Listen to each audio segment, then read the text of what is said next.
Welcome back with a smiling face. Important note before starting: if you are a fan of audio stories, then our Patreon account is the best platform for you. Join us on Patreon for the best audiobooks ever. Luna's Resurgence. Episode 16. Chapter 94-99. Nick POV. The Hummer's GPS was telling him it was 4 hours to his destination. It wasn't going to take him that long to get out there. He was doing more than the legal speed limit. Rip had receded to the back of his mind, all quiet, laying down. Nick could still feel anger in him. Even though he'd dispatched the traitor, his anger was still there. He also could feel waves of sadness roll off him every time he thought about his missing mate. Nick had pushed all his emotions down and away, his only focus now. To find her, nothing else mattered to him. He was praying that he was right and that she had gone home and wasn't just out there in rogue territory still. He'd heard Jeremy on the phone talking to Brady more than once, short and straight to the point. He was still in full beta mode, it seemed. Nick had not seen the man smile once, since he'd woken up to this show. He still had no memories of what that traitor had done to him. The drug she had dosed him up with, so high it had reduced his memory of it to nothing. Not even Rip recalled it. Jeremy, not smiling even once in hours, spoke volumes. The man didn't know how to stay mad for more than 20 or 30 minutes tops. Or at least not that Nick had seen anyway. Nick needed a distraction. About an hour into the drive, Rip was suddenly up and prowling around in his mind, his tail flicking furiously, anxious about their mate. Really wanting out of him mate, he suddenly snarled inside Nick's mind, all fury. Going to find her now? Nick reminded him. Mate was roared at him, pain shot at Nick from his wolf. I know. She's hurting. Rip suddenly whimpered and lay down in his mind. I know. Nick agreed, and felt pain filling his wolf, more than before, much worse, racking his whole wolf's body, and he kept whimpering every now and then. Nick needed a distraction desperately before he lost it. His hands were gripping the steering wheel tightly, his knuckles were white and he was breathing heavily all of a sudden. I'll drive, he heard Jeremy say from beside him. No. Just distract me. Who's the she-wolf? He tried to distract himself and find a topic that wasn't related to Lucinda. Pointed at Jeremy's neck. I don't actually know, he answered with a slight frown. How can you not know? Who marked you? Nick frowned. Well, I was losing consciousness when I smelled her. When Call smelled her. Why were you losing consciousness? Kevin piped up from the back seat. Thought it was a good idea, to try a pack-wide link. Nick turned and looked at his beta, wide-eyed. Almost couldn't believe it, the man clearly did have a death wish, it seemed.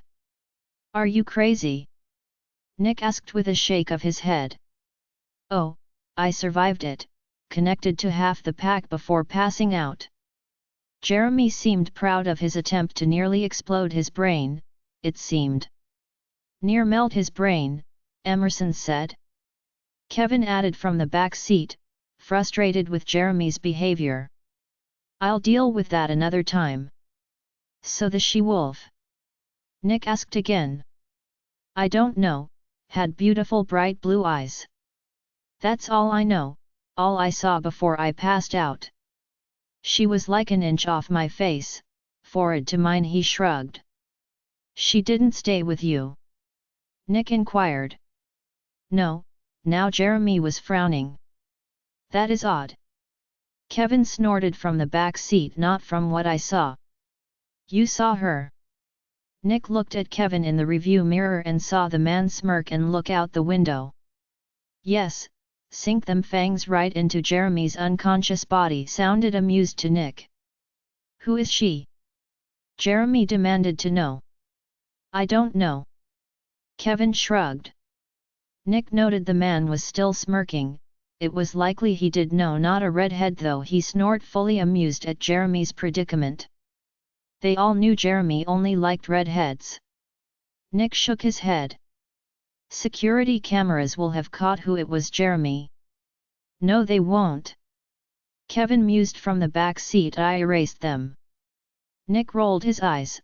All of them, it seemed. Right now, the only sensible one appeared to Brady. Jeremy turned around in his seat, yelling at Kevin now. Why would you do that, man? Because it's funny.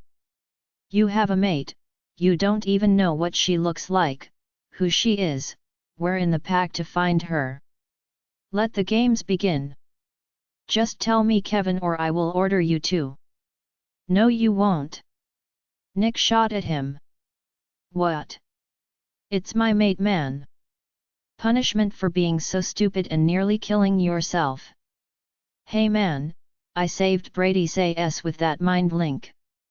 And that's why you're not getting a year of crush duties, Nick replied. That's really Nick, he muttered, then turned back to Kevin. Just tell me, man. I can't, Jeremy. The girl was all giggly, shushed me when she realized I was watching. Thought what she did to you was funny.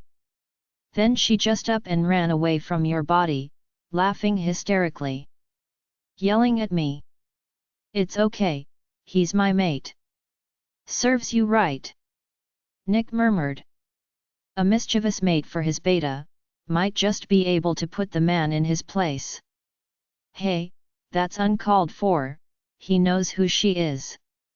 Actually, Kevin answered, I don't, I only know what she looks like. Possibly from her looks who her father is, looks more like him than her mother. And I didn't get a name. What does she look like? Jeremy asked, a little pouty. Masculine, short and fat. Real ugly.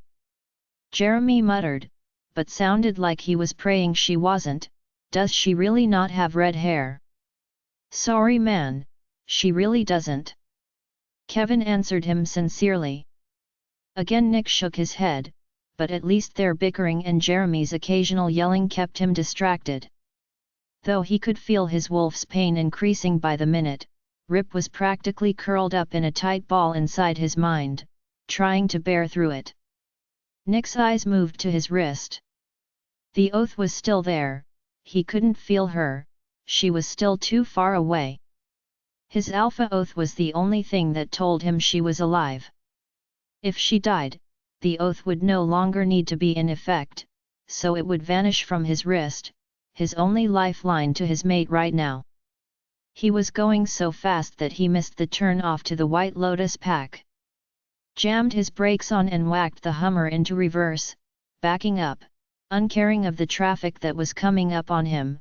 Heard the blaring of car horns and screeching of tires on tar. He didn't care if the car behind hit him. The Hammer could take a hit or two, it would survive. Turned and drove down the overgrown road, saw the gates ahead of him. Easily from the roadside, a short road less than 100 meters from the freeway.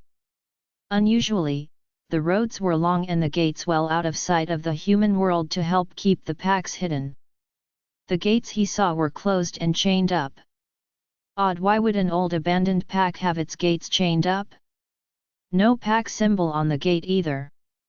Had been removed, it seemed. Perhaps the Wolfen Council had shut it up to keep wolves away from it, after what had happened here. He pressed his foot down on the accelerator all the way to the floor. No chained-up gate was going to stop him from getting to his mate. The gates blew apart and a sheet of sparks rained out all over the place. His Hummer shot through only the bull bar on the front would have taken any damage, not that he would care anyway. There was nothing here, literally nothing, everywhere was grassed over, nature had reclaimed the entire place. Nick didn't see a single building standing as he drove further into the old pack. Her pack. The place she had grown up, became a lunatic, and lost everything. The road into the pack past the gate was about 2 km and then it was all just open land. Nothing of the pack remained. She really had lost everything. He stopped the Hummer and tried to mind-link her. Nothing, couldn't. He frowned, tugged on that tether that was her in his mind, and it was there, she was here, relief washed over him. But that tether was weak and thready at best. He looked at Jeremy, he'd been here before. Pack house was likely over there, though Kyra lay down out that way. He pointed west of their position. Nick got out of the Hummer, and took in a deep breath to try and scent her out. Blood. Rip snarled, and then ripped right out of Nick in a split second. He could smell so much blood, and with Rip in control now, their senses increased. There was a lot of it, it was everywhere, all over the place. Rip could smell it coming from the west. It was strongest there, but also north and east of them too. Rip was headed west to where it was the strongest. The scent was heavy in the air, her blood too, but not just hers either, there was another's as well. Fear crept into him. She wouldn't know or understand how injured she was. The smell of blood was everywhere, all around him. The dead human Rip, found 10 minutes later lying by a water reserve with his head nearly ripped clean off, spoke volumes. Nick, you suppose this arm came off before or after he died? Jeremy's voice came down the mind link to him. Rip's eyes moved to him and looked at Jeremy, who was touching a severed arm with his foot. He and Kevin were both there, still in human form, had run right after Rip, but not shifted it seemed. Kevin would likely not, Nick was going to need him in human form. Kevin knew that. Rip went back to smelling the ground, there were a lot of claw marks all over the place. A massive wolf-on-wolf fight had taken place at Darwin. I recognized him from the last time I saw him. Jeremy told him. Rip's head turned and they looked at the dead corpse. Rip snarled at it. This man had caused his mate pain. She was not here, had survived the battle that had gone on here between the two of them, it seemed. From the blood trail on the ground where Jeremy stood, by the severed arm to where the body of a dead alpha lay, he was guessing it was ripped off mid-fight by Kyra, in a full bloodlust-filled rage he supposed. It wasn't that easy to rip limbs off of a person or a wolf, for that matter. Go Rip, find her now. Nick focused on his tether to her while Rip was tracking a blood trail. Some places he scented old blood, rotten-smelling blood at that, distinctly roguish. It was old. Left it alone. Concentrated on the fresh blood trail. He could feel her through that tether, but it was weak and thready still.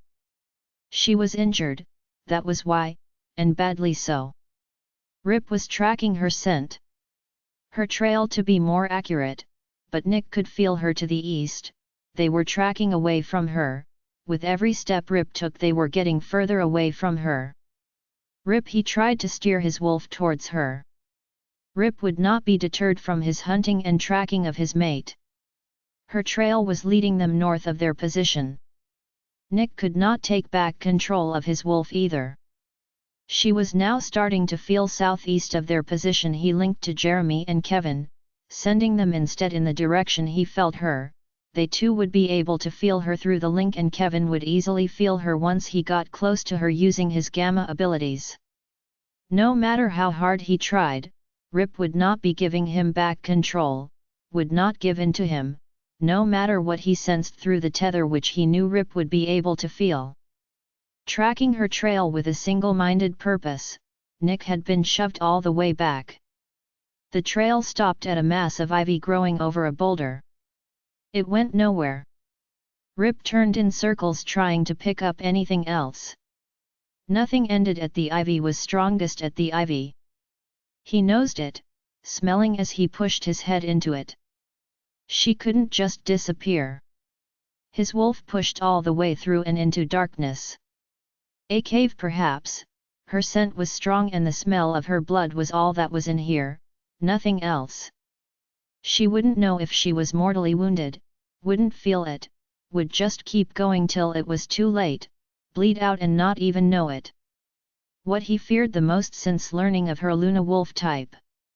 He could feel his heart pounding, fear had crept into him, he'd managed to keep it at bay so far. But didn't seem to be able to do so now.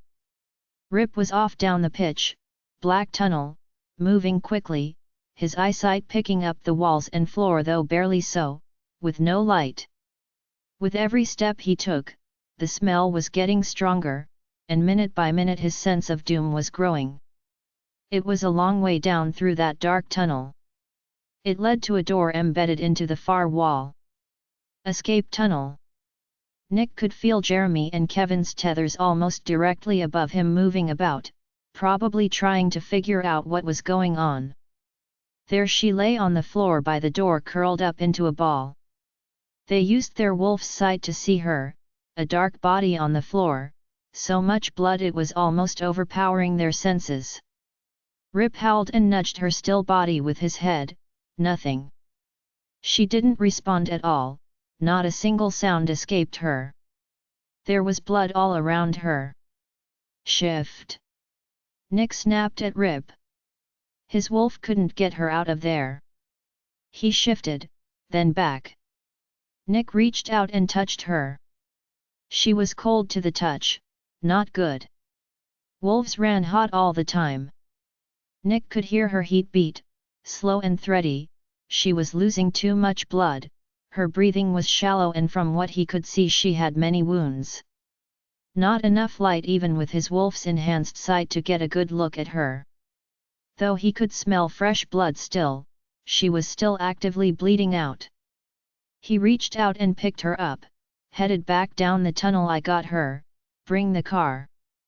It's not good. Jeremy, call Alpha Corey.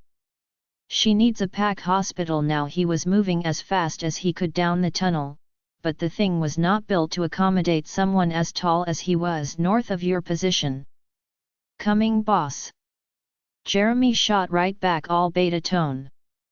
Nick pushed through the ivy and out into the sunlight and got his first real good look at her.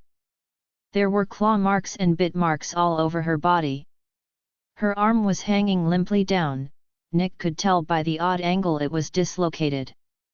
The wound on the right side of her abdomen was still bleeding, dripping blood down on him. She was already a mass of black and blue bruising. A bite mark on her face just missing her left eye. The Hummer pulled up as he was heading for it. Sweet goddess Nick! Jeremy couldn't believe the state of her. Kevin was driving, Jeremy opened the back door for Nick to climb in. Go, he snapped the minute Jeremy was back in the car. The man had yanked the first aid kit from the back of the Hummer and tossed it in at Nick before jumping into the passenger seat. Nick ripped it open and got out the sterile wadding to press on her abdomen, applying pressure to try and stop her from bleeding out before they could get to Half Moon Pack and its hospital. No wonder Rip was in pain, he could feel her pain, maybe even knew when it was happening, possibly felt the battle she had raged against Darwin or sensed it somehow. His NKYRA's bond was very strong. There was nothing he could do for her other than hold pressure on her bleeding wound and pray to the goddess herself. She had made her strong enough to survive it. Be strong, he told her softly. We're going to be okay, he tried to tell her unconscious body. Hoping that somewhere deep down she could hear him, feel him right here with her, take some sort of comfort from his presence, know that he had come for her. Half Moon Pack's gates were open for them, no one stopped his car or even tried as Kevin sped through it at top speed. Jeremy was on the phone getting directions and relaying them to Kevin, so they knew exactly where to go. Kevin apologized for the sudden stop when Nick yelled at him as he nearly fell off the seat and landed on Lucinda. Jeremy was already out of the car and opening the door for him. A frown on his face. Nick stepped out of the car and nearly stopped in his hurry to get her to the Pack hospital. There were so many women all in front of his car, likely why Kevin had jammed the brakes on after turning the corner. They were all kneeling on the ground looking at him, at her, he realized, continued to the hospital doors over where both Alpha Corey and Luna Lindy were standing.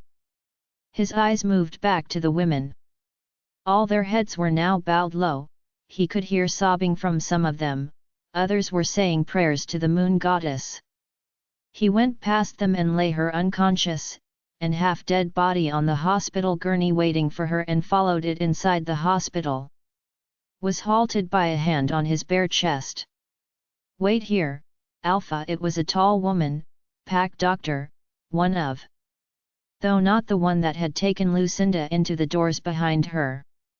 He snarled at her, didn't want to be away from her, not for a single second, and she was in his way. The woman raised an eyebrow at him and repeated herself, "Wait here." It was then that he felt it. The woman before him held authority, had some real power in her. Nicholas, it was Alpha Corey. "Trust her, that is my mother." The previous Luna of the pack, is now a pack doctor. He thought absently, probably a good place for someone created to protect a pack, she wouldn't scare easily. Not that he was trying to scare the woman. Just wanted to be with his mate. "Tell me what happened," Alpha Corey asked. Nick was certain Brady had already relayed everything, so he was referring to Lucinda's condition. "Alpha Darwin is dead," Nick answered, without looking at him. His eyes were still on the doors they had taken Lucinda through. You need to change and put some clothes on, likely be a while." Nick didn't move, he knew he was completely naked. Rip had burst out of him, without giving him a chance to take his clothes off. Had burst right out of him the minute he had smelled his mate's blood in the air. Nick had not cared to put any clothes on. His only need was to get her here to the closed pack hospital he knew of, before she bled out. Her old pack, and Alpha Corey had cleared the way for him right to the pack's hospital. Thought it was odd, all those women who were outside kneeling, their heads had bowed after they had seen her wounded and bloodied condition. They were here for her. "The women outside," he commented. Alpha Corey, survivors of that massacre as well?" "Yes. Her remaining pack members," he replied. "You hid them all." His eyes finally moved off the doors, to Alpha Corey. He nodded. "She brought them here, got down on her knees and begged for sanctuary. You should have told me." "I could have, they could have." He felt a hand on his arm, light and gentle, and turned his eyes to find it was Luna Lindy. "Sit down, before you fall down," she told him softly, and he did allow her to push him into a chair. His head was in his hands. Seconds later, he felt her pat him on his shoulder reassuringly. "She is one tough girl, Nick. Good and strong, will be fine." She tried to comfort him. "You don't know that," he whispered. It was unlikely they knew what type of wolf she had, or how most of them died. Doubted that either of them had yet to sense like he had, that he and Rip couldn't feel Kyra at all.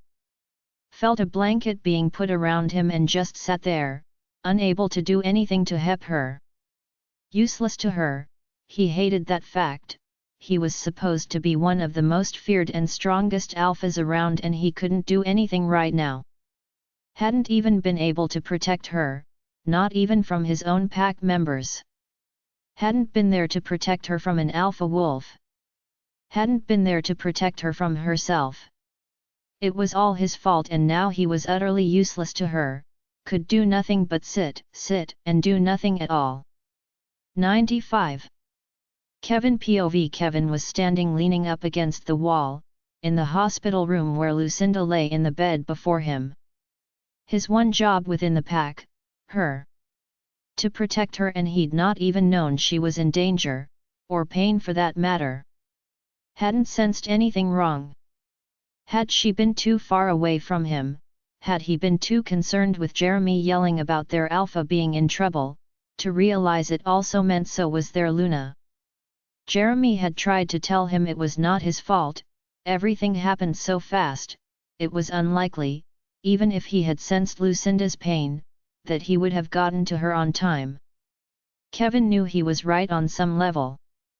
The security footage only lasted 7.5 minutes. That's how long it had taken for Jeremy to get to Nick's office and stop the atrocity that had been happening. Even when he had shifted and B was in control and trying to get to her, they both knew it was too late. He'd tried to reach out to her instantly, connect with her to tell her what had happened, but she was already off pack territory. Took her less than 5 minutes to bolt from the pack, she was well gone before he got there. Nothing anyone could do. Now he stood and watched over her. He would not fail again. He was tuned to her breathing, it was slow and steady, an even rhythm, breathing 17 respirations a minute. Her heartbeat was strong and steady, currently beating 70 beats a minute, at his count. There was no machines attached to her. Just the 4-line in her arm running a slow drip of fluids, and twice a day she was given 4 antibiotics to help prevent infection. Her wounds had been deep and some of them had already shown signs of infection. She lay there. Her bruising was starting to ease off a little and most of the swelling around her wounds had gone down.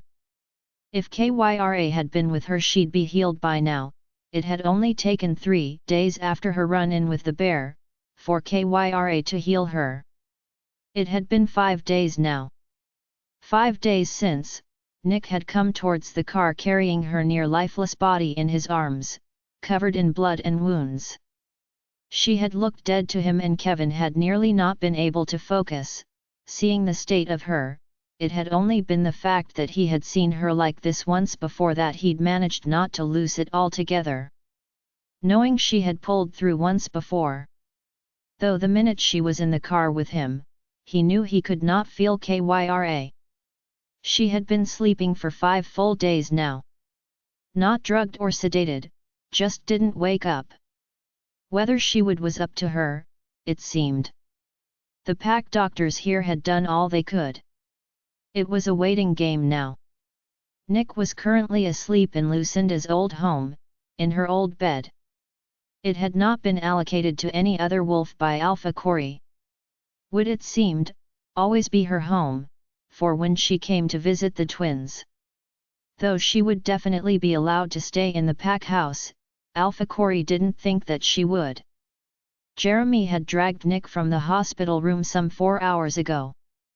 Their Alpha barely got any sleep at all, sat and stared at his mate, unconscious in the hospital bed. Occasionally he would reach out and touch her. Kevin had seen him try to mind-link her on several occasions but nothing had been returned to him. There was nothing anyone could do at this point. Lucinda's wounds had all been tended to, stitched and stapled where necessary for the larger wounds. If Kyra didn't come back and she continued to heal, she was going to be a mass of scars. Not that he thought Nick would care about that. Once she had been washed, the full extent of her injuries revealed. It was no wonder she was near death. She and Alpha Darwin, it seemed, had been in a battle to the death. If Nick had not figured out who she was, where she had come from, it was likely they would not have found her on time and she would probably have died from her wounds. She had 3 pints of blood transfused into her during the first 24 hours but hadn't seemed to need any more. The doctors were happy with her blood tests after that. Nick had confirmed that neither he or Rip could feel Kyra at all. It appeared she was actually gone. Kevin hadn't seen Rip in 4 days, not even once on the surface, likely having trouble dealing with the loss of his mate. Nick hadn't really said much the whole time, a few quiet conversations with the doctors. Jeremy was in charge at the moment. Kevin was standing in her room alone, watching her, trying to feel for anything, any sign of life from her. There had not even been so much as a flicker of eye movement. She did not dream, wherever she was. Just lay there unconscious and they were all just waiting for her to wake up. With each passing day, Kevin could feel his own hope dwindling, though he never allowed Nick to see that. Or hear it. Kept that to himself. The women outside the Pack hospital were still there. It seemed that they were keeping a vigil for their Luna. He now knew they were also survivors of the White Lotus Pack, and she had been the one to save them all, from Darwin. They loved her, and they were all out there afraid they were going to lose her.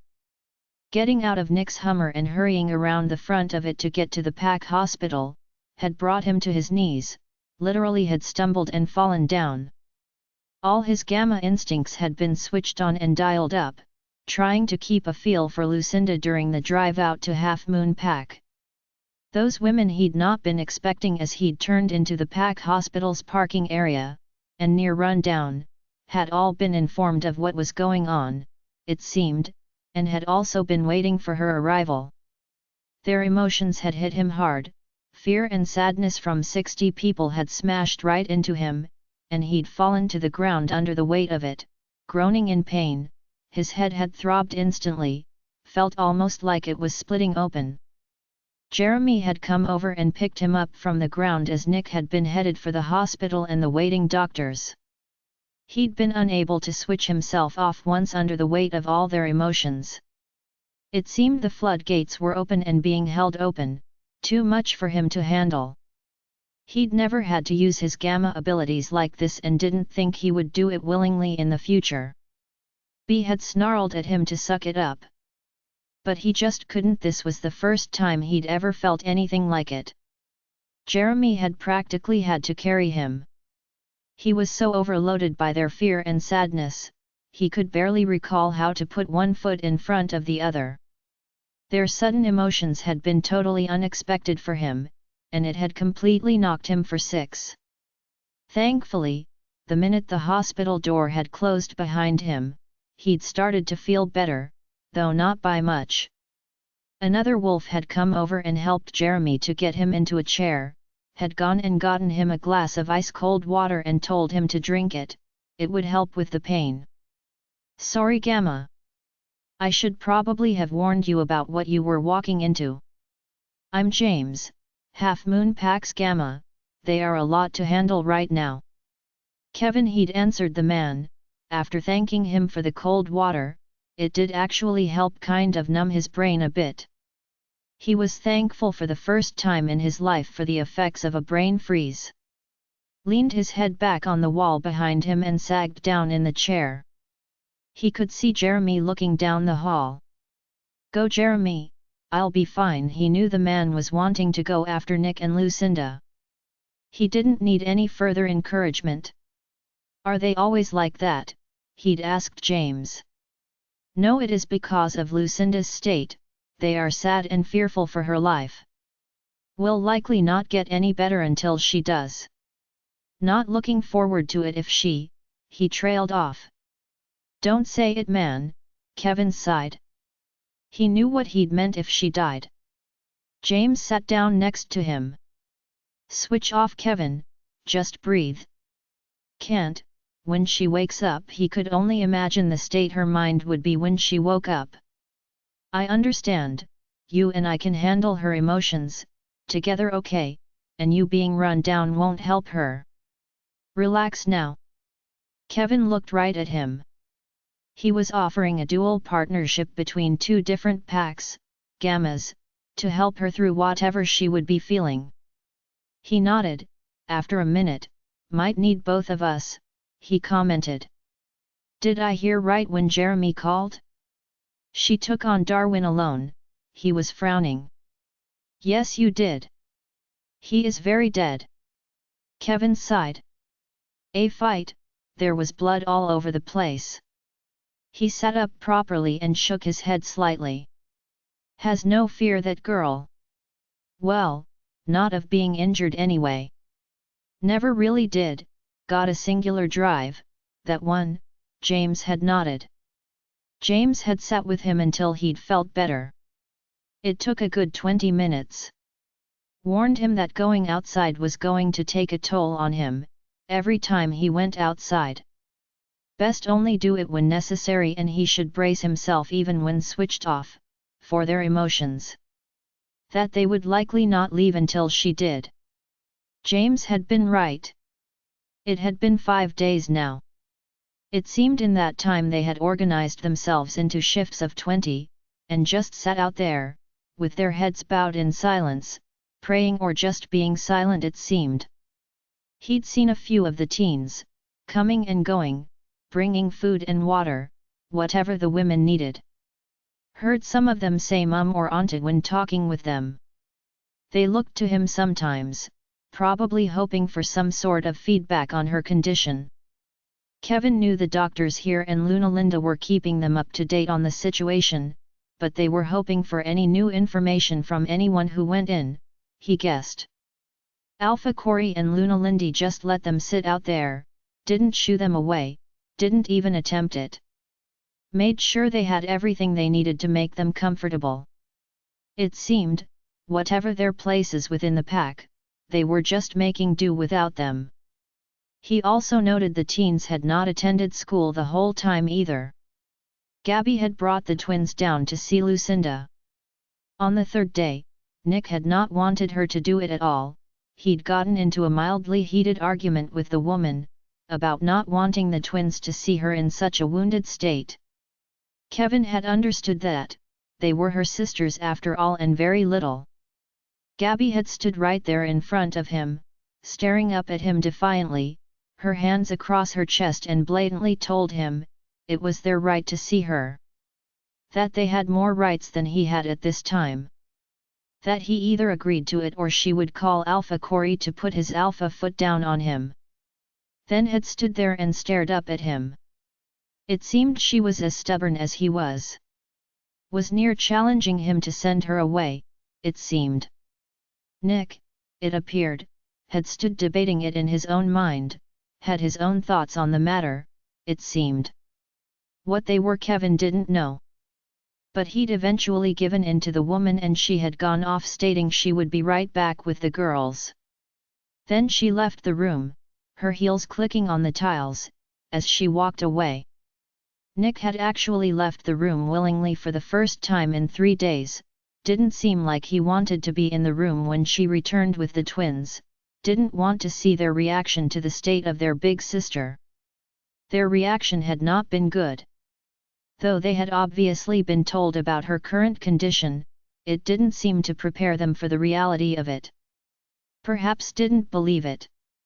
They'd walked into the room, holding each other's hands as both James and Gabby had brought them in. He noted Beta Adam in the doorway behind them, his eyes were on the 2 girls. A little odd, he thought, but had let it go. The nurse had come in minutes before the twins and made sure that Lucinda's blankets were pulled up and covered her wounded body properly.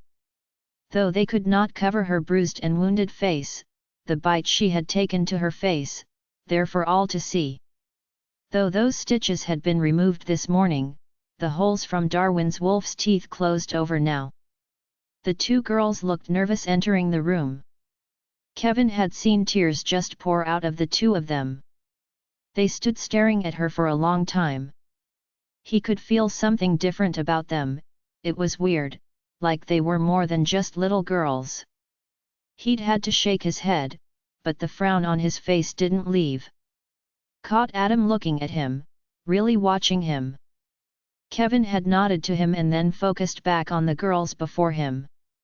They had both reached under the blanket to take her hand in theirs and one of them, he didn't know which one, had asked her to wake up, to please wake up. The twins had been stopped by Gabby and James from climbing up on the bed to lay with her, and reminded that they couldn't because she was really badly injured, and they just couldn't do it. He'd watched as the 2 of them received 2 very angry glares from the girls and felt a wave of power roll off of them, snapped his eyes wide open.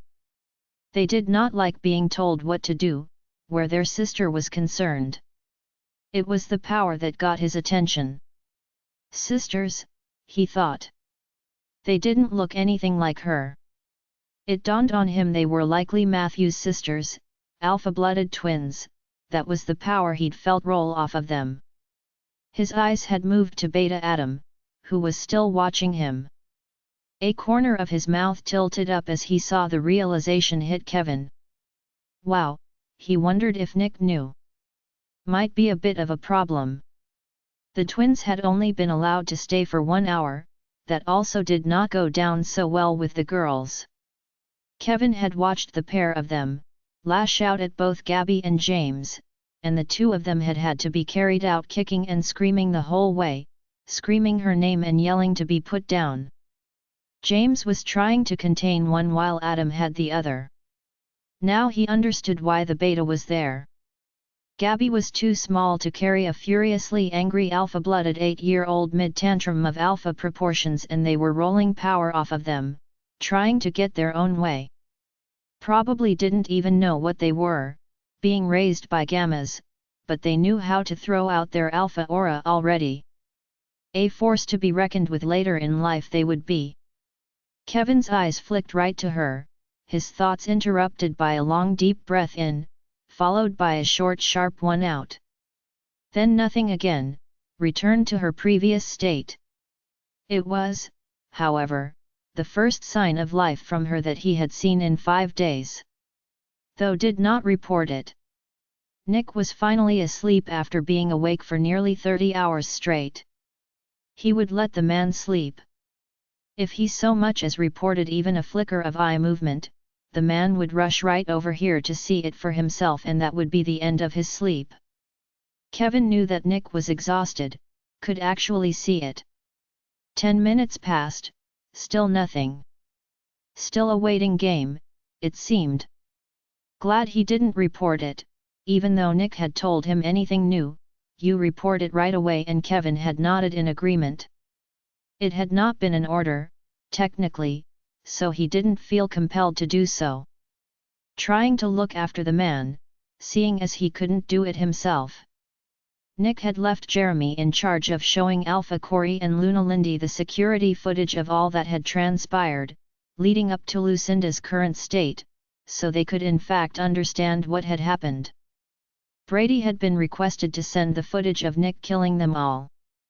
Not that Kevin thought Alpha Corey didn't believe it, he was an alpha himself and would have done no less for his mate. It was more that he actually wanted to see it for himself. Lucinda was now considered the man's daughter. He likely wanted to see punishment dealt out for himself, for no other reason than his need as a parent to see that justice was served. A wolf's justice. Apparently, had watched it, the whole thing, then just nodded and stated got what she deserved. Phoebe called him twice a day to check on him, wanted to make sure he was all right and unharmed. He reassured her each time that he was fine.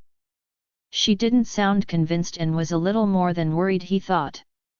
They'd never really been apart for this long, he supposed. She clearly didn't like it. Reminded her it was necessary at this time and he would come home the minute he could. She just sighed and said I know, seemed to want to say something else to him but didn't. He'd asked her if there was something wrong and she'd said there was nothing. She just missed him. He missed her too, hated sleeping alone, hadn't done that in years, hard to get used to, supposed she was the same. He was a bit of a hugger in bed. She was always telling him he was smothering her in their bed. He usually just growled at her and hugged her tighter, told her to deal with it. She had been dealing with his possessiveness for years. Occasionally, when she struggled to get away and out from his grip, he would just let Bea out to hump her silly. His wolf thought it was funny, and so did Kevin, for that matter. Bea could be very playful with his mates, usually led to their wolves mating, and then she would stop complaining about his hugging and curl into him. Kevin wondered if she did it on purpose sometimes, just to play with his wolf. Bea thought so, loved Phoebe as much as his own mate Rosa. Loved humping them both actually. Kevin had received a call from Brady just yesterday regarding a young girl he found on the Alpha unit floor, from what he saw scent marking Jeremy's door. Kevin had smiled and asked him what she looked like. Tall with blue hair and blue eyes, Oh, that was her all right. Told him to let her in. It was the girl he'd seen mark Jeremy. Was Jeremy's mate. Brady had laughed. Oh, I can't wait for him to come across her father. He'd laughed, Kevin had nodded, it would be interesting indeed. He'd heard that Mary was back and was helping Brady run the pack, no surprise there. She was Nick's sister and alpha-blooded. The pack had returned to normal.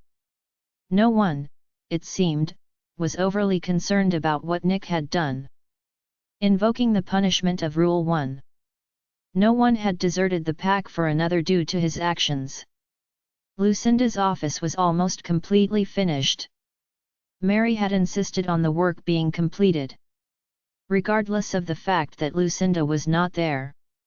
Stated point blankly to Brady, she will come back to us with a certainty like she already knew the outcome, and had put her alpha foot down on the builders. Mary had also taken it upon herself with her new mother Samantha to take up the cleaning up of Nick and Lucinda's living room, which Nick had destroyed in his fit of rage. So it too would be fixed by the time they got back. She had complete faith in Nick's ability to regain his Luna, it seemed. Again, that long breath in, drew his attention from his thoughts, his eyes were on her, head tilted to the side slightly, trying to catch something from her. Any emotion as fleeting as it might be, nothing. She seemed empty to him, felt empty inside like nothing was there. Kevin frowned, he didn't like it, neither did his instincts. Turned his eyes to the door as it opened and watched as Jeremy came into the room, carrying the biggest sandwich Kevin had ever seen the man eat. You keep eating like that. You'll be fat, the next time your mate sees you, he commented. Jeremy shrugged. She marked me, now she has to deal with the consequences. If I get fat it'll be her fault. Stress eating over her man. All her fault. Kevin smiled, didn't think he'd ever see the day Jeremy voice being stressed about something other than his twin. Might reject you, if you get fat. She can't already marked me, he shot back, sounding annoyed. How is she? His eyes moved to Lucinda. Empty inside, is all I get. It's really odd. No one just feels nothing. They can. Jeremy stated, he sounded like he'd seen it before, but didn't elaborate. Again that deep breath in. Jeremy froze in place, his eyes widened slightly. Been doing that a while now. You told Nick yet? Do you see him sitting here? Kevin replied. She's not awake, let the man sleep. Though hopefully soon. I'll wait to tell him. The man is exhausted. I will not give him false hope. Jeremy nodded, seemed to understand. Took him all of like a minute to fall asleep once he was in her bed. Must still smell like her. Stretched out his face buried in one of her old pillows, poor. I won't wake him unless she wakes. Kevin told him. No real point. Jeremy nodded and sank down in the chair by the wall. Kevin wondered what the man was doing here. Yes, come for an update, but now he had taken a seat, he was here to pry information out of Kevin or try to, he supposed, had been trying to do so for days now. Not gonna happen. You ever going to tell me what she looks like? He asked after finishing his sandwich. And there it was. Kevin thought no. I think though. From what I saw, more mischievous than you. Going to give you a run for the title of mischief maker within the pack. Jeremy snorted. I doubt it. Kevin looked pointedly at Jeremy's neck, his mark to be exact, and raised an eyebrow. You wouldn't do that, mark your mate, and run away giggling about it. Saw Jeremy frown but say nothing. Nick might just get a break from you, while you have to deal with her. I'll just tie her to our bed, it'll be all good. Jeremy smirked, clearly thinking about it. You might be the one tied up. Kevin smirked right back at him. It did seem to Kevin that the young lady would likely do just that. Probably leave him there and wander off too, happy with it. Likely find him naked and tied to a tree at some point. Need rescuing himself. Oh, how Nick would enjoy that. Probably give Jeremy's mate some silver handcuffs to stop him from being able to call for help too. Kevin might just do that himself. Thinking about Jeremy having to deal with the girl's very protective father was highly amusing, and he would tell Nick who Jeremy's mate was the minute all this was sorted out. Nick would find it very funny, and the man could use a laugh. Though not at a time like this. So it could wait for now. His eyes moved back to Lucinda. Her eyes were open. Jeremy, he shot down the mink-link, not wanting to startle her. She wasn't moving, just lying there staring at the ceiling, it appeared. All his gamma instincts were on now. But still he was getting nothing from her, still felt empty to him. What you getting? Nothing at all, like she's not really there. It concerned him greatly. I've seen that before, needs time to work through her own mind and pain. Jeremy replied, shut down, you mean? Yes, it's how Callie felt to me, after, he trailed off. Nick. You want I should wake him? Kevin asked. I'll walk over and get him. It'll give you time to keep her calm if she loses it. Jeremy got up slowly like he didn't want to startle her either, and walked quietly from the room. Her eyes did not move from the ceiling at all, like she hadn't registered his presence or the movement in the room. Kevin stood and watched her, didn't move, didn't speak, just watched and waited. 96. Lucinda POV. It smelled like cleaning chemicals and disinfectant, and it was very bright. There was an occasional beep every minute or so. The room she was in felt cold and sterile to her. She knew it was not where she had laid down to let go of everything. It wasn't pitch black and cold, not did it feel like her home either. Kyra was not with her, only a shadow in the very distant recess of her mind, and when Lucinda reached out to her, she did not get a reply. Felt as though she was so very far away that she was now unreachable. It appeared that once again she had managed to survive. Why, she wondered, as she lay staring up at the white ceiling above her. A ceiling of what she could only think was a pack hospital. How she had gotten here? She did not know. When she had gotten here? She did not know. Who brought her here? She did not know. Lucinda, however, did know. She was not alone in this room. 2 others were in here with her. Didn't care to sense out who they were. Didn't care to turn and look at this point, to see who they were either. Knew when one of them left the room, didn't care much at all about it. Not really. Whose pack it was? Who knew? Not hers. It was not home, not her pack. That much she did know. For there was nothing left of her pack. Nothing like this. Just that tunnel where she had laid down to give up. Perhaps she had dreamed it all. Perhaps this was her pack's hospital, and she had sustained a head injury and had hallucinated all the horrors she recalled in her life. All the pain and suffering. That had to be it. But if that was so, why did she feel so alone? And why could she feel Kyra way at the back of her mind, buried deep in the shadowy recess of her consciousness? Turned her eyes to her left, to look at the man standing by the wall over there. Kevin popped into her mind. Not a dream. Not a hallucination either. Why would he even be here? She wondered to herself as she felt her heart start to pound inside her chest, pain pooling inside of her. Her breathing quickened and in less than a minute was hyperventilating as she stared at him. It could all only mean one thing.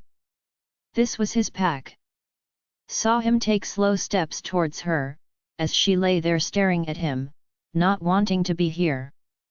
Lucinda honey, calm down. She could feel a wave of calming aura wash over her. Everything is going to be okay. His voice sounded different to her. Like he'd gained a southern drawl. It didn't sound like Kevin. But it was Kevin. Go away, she gasped out, struggling to produce any words. How could she be here? Why would he even have sent for her? Come for her? Why would he want to take her back to his pack? Shh, it's all okay, he told her. Just calm down, listen to me, Lucinda, he said, touching her hand now. She shook her head. No. I don't want to. Her breathing had slowed and she could draw normal breath. Yes you do. His hand touched her forehead, stroked her hair gently, and there were more waves of calm falling over her. No, go away. She closed her eyes, didn't want to look at those eyes of his. Lucinda honey, listen to me, it is not what you think, trust me honey. She could feel tears pricking behind her closed eyes. Yes it is, she whispered, pain etched in every word. As she felt it touch her heart. She didn't want to remember it. Wanted to forget everything. Had nearly been able to. Would likely have been able to let it all go, if she had been allowed to stay there in her pack. Alone like she was meant to be. Alone in the darkness with no one. A place to let it all go, give up and never have to think about it ever again. She could feel his breath on her ear and his drawl so softly spoken to her. Lucinda honey, listen to me, you know you want to, he would never hurt you like that. So much of his aura was being pushed over her, she felt that her heart rate had slowed and her breathing too. That's it, just relax, everything is going to be just fine. Where am I? Lucinda asked. He might have managed to calm her beating heart and ease her breathing so she could breathe properly, but her mind had not switched off. You're in Half Moon Pack, Lucinda, you took on Darwin and nearly died, silly girl. I killed him, she whispered. Yes you did, now open your eyes and look at me, he beckoned her with that drawl and she was unable to fight him, or his gamma charm. Her eyes opened and she looked right up at him. He was only a few inches away. That's right, focus on me, only me, nothing else. She couldn't look away, but fear was pulling at the edges of her mind again. Why did she only need to focus on him and nothing else? Was he going to suddenly appear before her? She didn't want that. I don't want to see him, she burst out, a hand shot out and she was clutching at him, her heart rate increasing again. Shh now, he pushed more of his calming aura over her. You don't have to right this minute, he knows you're hurting, it is not what you think, Lucinda. It is, she whispered, as tears spilled from her eyes. Lucinda honey, no it is not, listen to me. He was holding her hand, his thumb rubbing circles on the back of it. Trust me, it is not, I can prove it to you. I felt it, she shook her head.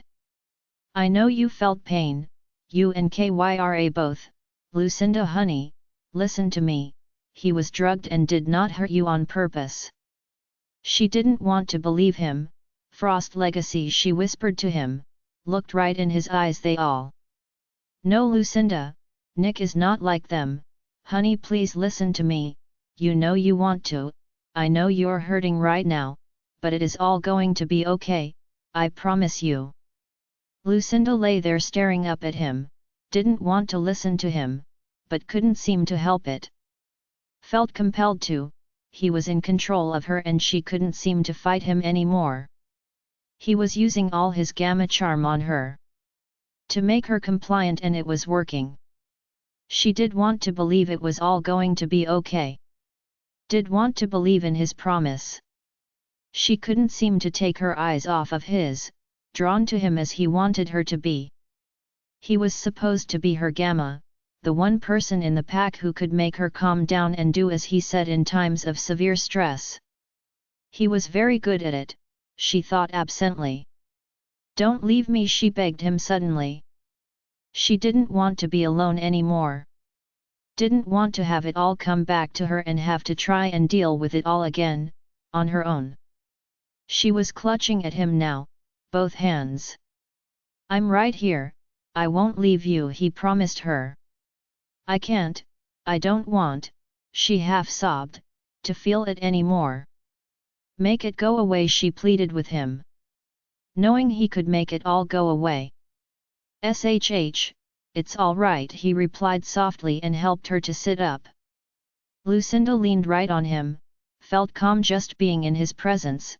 His hand was rubbing her back slowly and she just closed her eyes and allowed him to calm her down, use his gamma charm to settle her and wash over her till she didn't think about anything at all again. She had no idea how long she sat there, just leaning on him, with Kevin keeping her calm, didn't really care. Heard the door to her room open at some point and turned her face away from it and into his chest. Not ready to see who it was. "Honey." It was Gabby's voice. Lucinda turned her face to look at her friend, let go of Kevin and reached out for her. Felt Gabby wrap her arms around her and hold her tightly in an embrace. Lucinda hugged her back and then sobbed into her. Though she doubted it was for long. Gabby told her a while later. "Darwin is dead, they're safe now, Gabby. All of them, you'll never have to worry about the twins again." "Oh, honey. I never did. Not with you around." She smiled at her and pulled away from her a little bit to look at her. "They want to see you, you know. Among others. You have got yourself a whole pack outside waiting for you." "Why?" Lucinda asked, frowning at her. "Honey, you've been in this hospital bed for 5 days now. Unconscious the whole time." Lucinda's eyes widened. "What?" She watched as Gabby nodded her head. "How did I get here?" "Nick brought you here." "Poor man is devastated, honey." Lucinda turned away from her, didn't want to hear the man's name. "That I'm still alive," she stated. "That is enough of that, now, I know what happened and I don't want to hear it." Lucinda cut her off, yelling at Gabby now. Trying to make her stop talking. Why was everyone always on his side? Why was it no one ever believed her? Where he was concerned. "Fine." Gabby sighed heavily. "You'll just have to see it for yourself then. I don't have to do anything anymore," she shot back, glaring at her friend. He had broken the rules of their mating alliance. She no longer had to do anything where he was concerned anymore. Gabby raised an eyebrow at her. "Perhaps you need to be alone right now. I'll bring the twins when you have calmed down," she said, then she stepped away from Lucinda. "Gabby." Lucinda didn't want to be alone. "Are you going to continue to yell at me?" Lucinda shook her head. "No, please just don't go." Gabby looked at her for a solid minute, then just nodded her head and pulled up a chair to sit with her. It was several minutes before Lucinda spoke. She needed to think about anything else. Guess now was as good a time as any to bring it up. "The twins. Upset about your condition, but okay." "No, she didn't know how to approach this topic, didn't even know what to say or what she wanted for that matter. "Oh, that." Gabby sighed. "Alpha Corey has talked to James and I." She nodded slowly. "Why'd you never bleed them into your line?" Lucinda asked. Was curious as to why they had not done that. Surely it would have been the thing to do to claim them completely. It also would have stopped this whole mess. "James and I, we never actually thought we would have the twins for more than a few days. Thought that you would come back for them," she shrugged, "but you never did." "I didn't know, I didn't understand what had happened. I didn't know they were mine," she admitted sadly. It was the truth. She'd had no idea Felicia had bled them to her that day. Knew nothing about bleeding a child into someone else's line. Gabby nodded. She had probably guessed as much. "I love them, Lucinda, as much as you do. So does James. I know that." Lucinda acknowledged, nodding her head. As long as I'm here. It's fine. I love how happy they are with you. And when you're no longer here? Gabby asked, looked pained to be asked that question. Why would I be anywhere else now? She couldn't see a reason as to why she would be leaving Half Moon Pack again. Gabby sighed at her and rubbed both her temples, but said nothing for a long time. You should get some rest. I'll have James come and sit with you. Give Kevin a rest.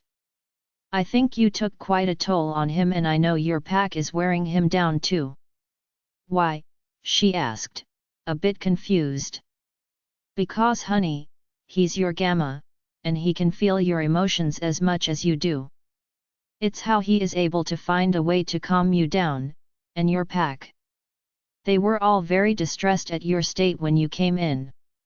He's been getting all of them the whole time he's been here as well. Oh, okay, she had no idea how his goddess-gifted gamma charm worked. That was the first time someone had explained it to her. The man had to feel her emotions so he knew how she was feeling, to be able to help her calm down, how he could do that. She had no idea, didn't think it was a blessing of a gift, more like a curse, she thought. Having to access and feel the emotions of others to help them relax and calm down couldn't be all that fun for the man. 97. Nick POV sitting and watching her every day, was all he could do. He'd tried to reach out to her a few times each day. But his mind link would not connect to her.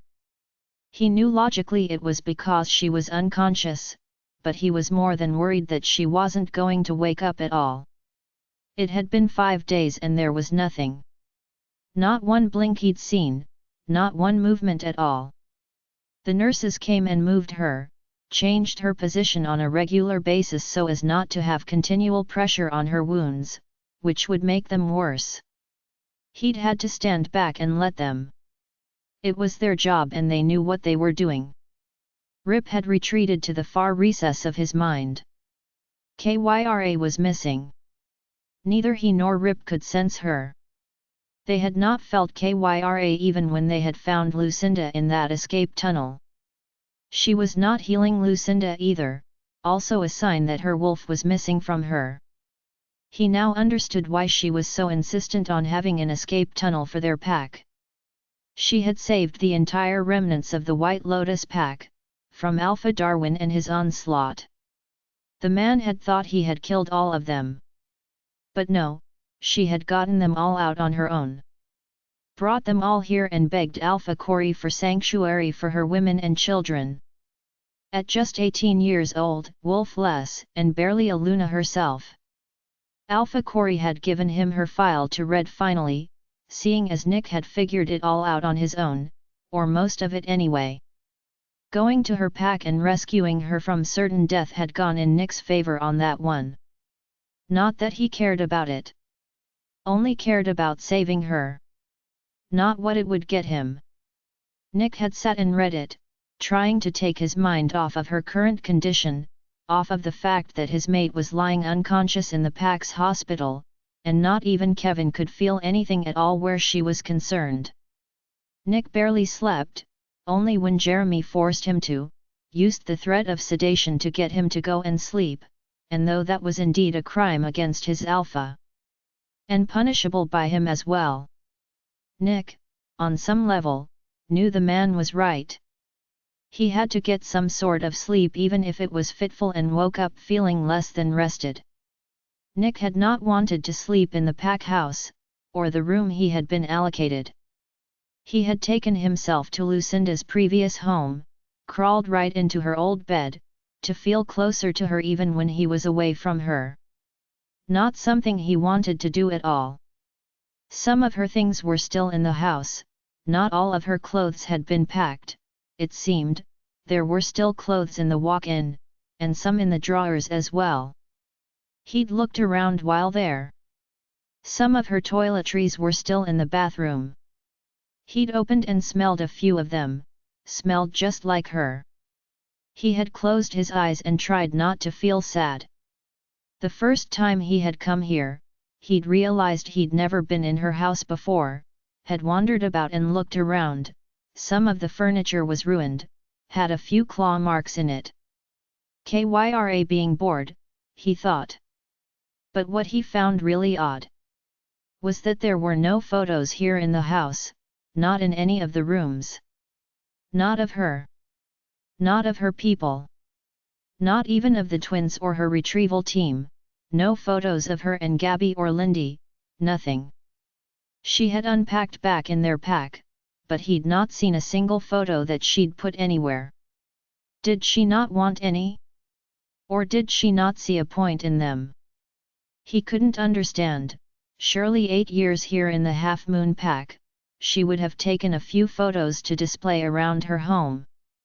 Perhaps he thought, after she'd lost everything once before, she had just thought there was no point, it could be destroyed. He didn't know. Maybe she would tell him one day. He'd sat in her bed to read that file Alpha Corey had given him on Lucinda. She'd only been mated to Matthew for 2 days before Darwin had turned up and killed everyone. To his complete shock and horror, the twins had been born during the slaughtering of the pack. Felicia had been pregnant and the loss of her mate and son had put her into early labor. Lucinda had delivered them herself. He'd read she had been the one to kill Felicia. Under her own Luna's order to kill her to read she had put one of her blades right in the woman's back, nearly broke his heart for his mate. Darwin was indeed a cruel. He'd gone there to the White Lotus pack to take another Alpha's Luna, for himself. He'd read that Darwin had been Felicia's previous mate, though he had not been her goddess-gifted mate. He had taken her at 18 for himself against her will. That, she had fled from him, after some time, ran away and it seemed, had found her goddess-gifted mate in Alpha Jude.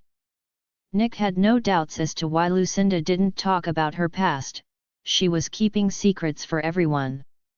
Trying to keep her remaining pack hidden and safe from a complete monster of a man, who had still roamed out there somewhere.